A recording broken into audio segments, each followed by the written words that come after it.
Hello everybody, and today we're going to do a tackle video about the Triarch Stalker. The way the index is right now, I believe this is the best anti-tank option we have, okay? It's not the strongest and it's not the weakest. It's somewhere in between, but the balance is about right. Okay, so let's talk about a few tactics now to get the most out of these. Okay, the main reason why I prefer these over the Doomsday Arc is the fact that they have 2 shots each if you upgrade them with the heavy Gauss cannon. They'll be strength 9 minus 4 and the heavy weapons, but the problem is with these, you cannot move them and shoot them on ballistic skill 3, but you'll be ballistic skill 4. So the best thing to do with these, if you're using these as your anti-tank, is set them up in your deployment area and place them in a position that you will not move them all game. So for example now, I'll say this is my deployment area here. What I would like to do, the upgrades I would like to give these spiders, what I normally do, I run one with the heat ray, 24-inch melter gun, because he's 10 points cheaper, and I'll run 2 with the heavy Gauss cannons. And the reason why I use these like this is this guy, his job is to run up the field and make your opponent afraid. And I'll keep like some of these then. So what I'll do now, I'll put this in cover like so. So he's touching cover, and he's in cover. I'll bring up one of his legs like so, like this. Right, and the reason why I put his leg like that is because the way the 8th edition works, okay, you can shoot from the tip of his leg, around the corner and so on. It's completely crazy, okay? But that also means you can shoot the leg and hurt him. But the legs are awesome. You can hide his body in cover, touch the terrain, and you can't argue that you haven't got 25% or 50% covered. You can't argue it because look, he's basically running and his leg is popping out. He's like 90% covered from every angle. So that's a good cheese tactic there. Check him in cover, stick the leg out and measure from the leg to shoot. You do the same with both spiders. Okay, you get mine in cover, get the leg out, put that leg in a bit more, like so. That leg over there. See, legs outside the cover. It's completely cheesy, okay? So you can like just shoot. Yeah, I know. That's how it works in 8th edition. Okay. So that's tip number 1. Get these in cover. The main advantage of these, see, with the Doomsday Arc is not just the 2 shots, they also have a 3-up save. So if they're in cover, they have a 2-up save. And that is amazing for small arms fire. Because that makes them harder to kill in Doomsday Arc. You have to be hitting these with -4 to have a 6-up save. If you hit the Doomsday Arc with a -4 in cover, it doesn't matter, it's dead. So there, that's another good thing. We've also decent reanimation protocols. I think vehicles seem to be the way to go if you're playing competitive. You want a double save. So getting the 2-ups is amazing. And this guy's job then, if you can, you get him in cover and in the middle of the board on turn 1. If not, and obviously you set up the Triarch Stalkers last, but you think where they're going to go first. So you set up your army and then you put the spiders in like so. But you always keep the space there because you know where they're going. Like I showed you in the Heavy Destroyer tactical video. Every time you play a game, try and predict everything your opponent's going to put down and where it's going to go. And once you get good, it shouldn't be a problem. So these go on last. Okay. So put them on last, get your cover save, so you got 2-up cover. And this guy goes in the middle, if you can, behind some sort of terrain. If not, don't worry about it. Right, this is where the thing comes in. You want to send this guy up, is full 10-inch movement. Okay, and take shots at tanks. Alright, you might get blown up turn 1 if you haven't got first turn, but even if you don't have first turn, send him up. If you're 1 wound left, just send him up. Take a shot at the tank. You probably miss because he's hitting on 4s because he moved, because it's a heavy weapon. And then these are hitting on 3s, but they'll be rolling 1s. So there you go. So every turn then, say he over there. Oh, whatever, just stick him there. Screw it. Okay, you'll take a shot at this guy. Say he's a Land Raider or whatever. You'll probably, if you're lucky, if you don't get any wounds on him, you got 2 shots, so hitting on 4. So in theory, you should get 1 hit on him. You shouldn't technically be in melter range because he's probably right back at the board. Let's move this terrain. Like so. There you go. No, yeah, it says there. And if you're playing a good opponent, he'll probably have his cover saved. So he'll be like this. Yeah, so that's the Land Raider, okay? Right there, cheesing it up. That's how a competent player will play, so you'll get his cover save. So you run up the board, walk up the board, it's 10 inches. You take your shot, you should be within 24-inch range. You roll your dice, like boom, oh, and you one hit, awesome. Try and wound it on a 4, because it's like toughness 8 is a 4, if not it's a 3. So I was like, boom, no, I didn't wound it, damn it. And then you send these two guys to shoot him. It's very important to use the guys at the back last to shoot, because you want to be rolling ones. And the fact he's hitting on 4s anyway, it's not reliable. So he's just there to give them the rolling ones. So you're hitting on 3s, re-rolling 1s, and then wounding most things on a 3. Okay, I know it's a -4, so they still have a 6 up in most cases. But I'd rather have 4 shots than 2 shots from a Doomsday Arc. Because with me, I always get 1s in Doomsday Arcs. And the main point of this, if you have anything that's a D3 shot or D6 shots, you do not want to be wasting your command points on how many shots you get. You want to reroll for wounding or damage. Okay, so turn 1, send him up, do shooting, send up the rest of your army, do whatever you do. Alright, another good thing, if he does survive, because like you've got like warriors and so on, yeah, this is just the anti-tank option. If you are lucky enough to live another turn, and you can get him out of range, that's awesome. Because if you're able to wound the tank, you also get the 2d6 damage, you get to roll 2d6 with the damage roll, and you pick the highest. So if they are like a 2 and 3, a command point, you roll both. So you have a much higher chance of getting a 6 with like 1 command point. That's a good tip for the Stalker there. Another good thing with him, if you send him up like that, is he has a flamer. So let's pretend like he's hitting on, what does he hit on? The most damaged one. So you got 2 wounds left, he's hitting on 5s. Forget the melting gun, just use the flamer. So you got this guy hitting on 5, so you can flame it auto hits, and he's also good for overwatching.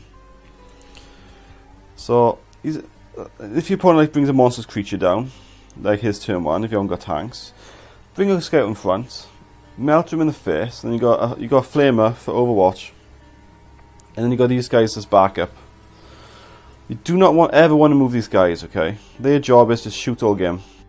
Right, and another good tip, right? If you are lucky enough to kill all the opponent's tanks, send these guys out for squishy units in combat. Just say like you got Primaris Space Marines over there, like on objective, whatever. Okay, like this whole year is an objective. The creator. Don't be afraid, like, after like, 3-4 turns, you probably like if you're playing smart, you probably block the one in the back. So one of them are dead. Don't be afraid to bring like this guy out. You go there. And then bring this one over here.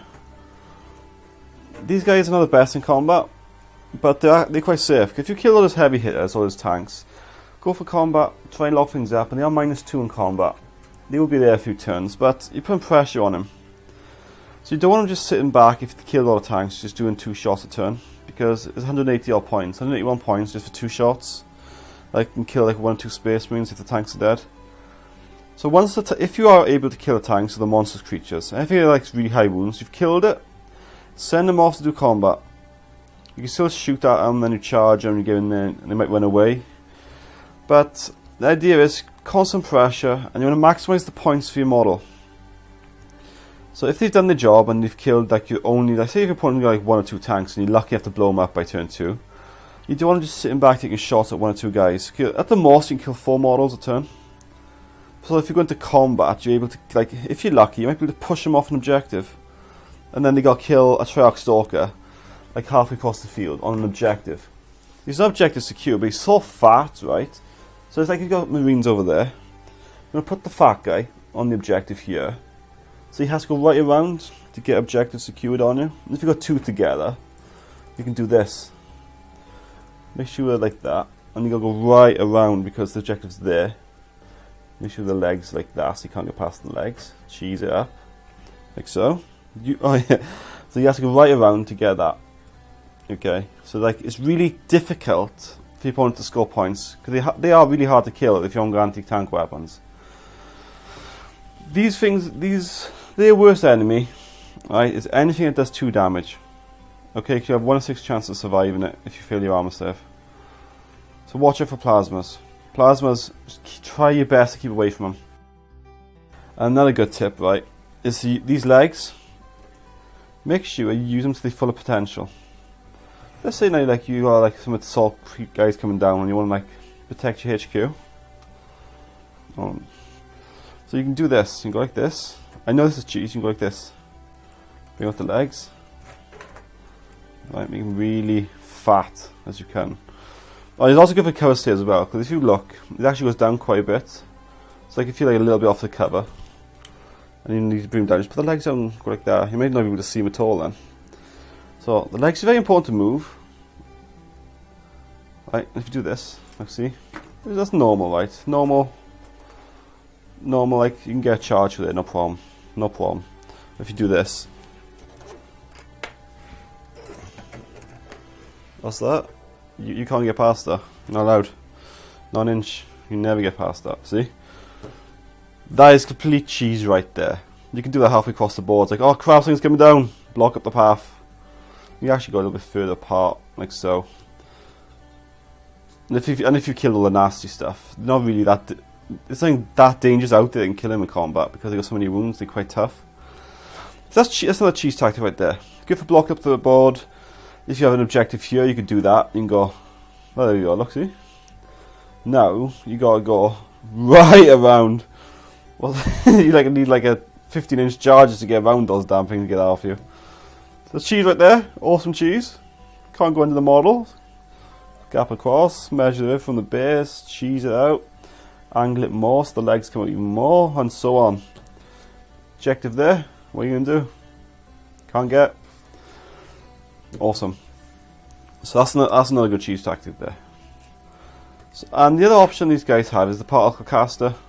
Right now they're AP nothing for some reason. So I wouldn't recommend taking them. I know they're cheaper, but if you're paying all the points, you just will have a decent armor penetration gun. You want that -4. So these are my few tips on this Triarch Stalker. I believe the way the index is right now, this is the best option we have. They're not the best for killing tanks. Heavy destroyers are the best right now for killing tanks because you get more shots for your points. But these have much more survivability than heavy destroyers. Every time I use heavy destroyers, I get one shooting off and they're all gone. So if I don't kill what I need to kill in turn 1, they're dead. These, it does take my opponent. Well, in my last game, right, I had 3 of these. He killed 1. Okay? 1. And the 1 was right up his face. He was Imperial Guard. I know, I actually beat Imperial Guard. I played up a war though, so, you know, it's kind of unbalanced a bit. I was up in his face, this guy. He had all his Imperial Guards, and I was like shooting my melt in his face.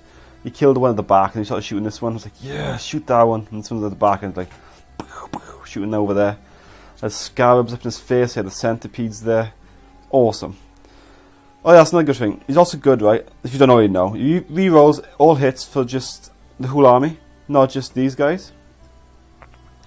So if you take a shot at a tank, like all the warriors in range, all the...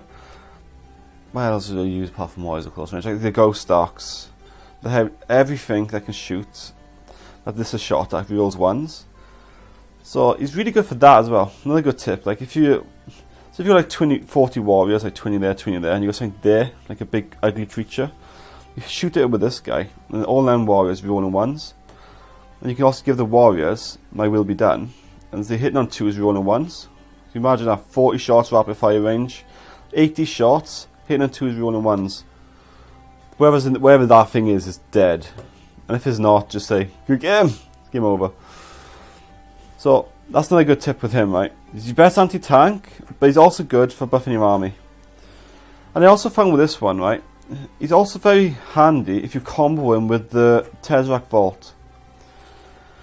So you want to shoot in with the Tesseract.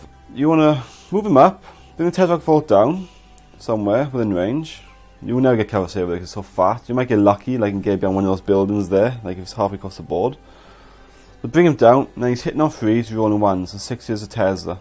So that's a good way to make the Tesseract Vault work, is this guy.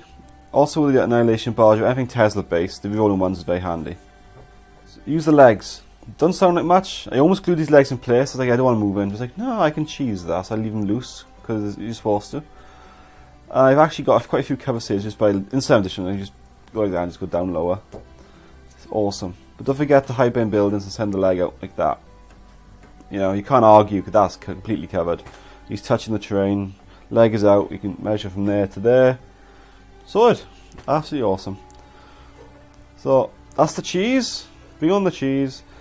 And don't forget, right, these are expensive. If you've killed all the heavy stuff like the monstrous creatures, the tanks, don't just have them sitting back. Go and put pressure in combat.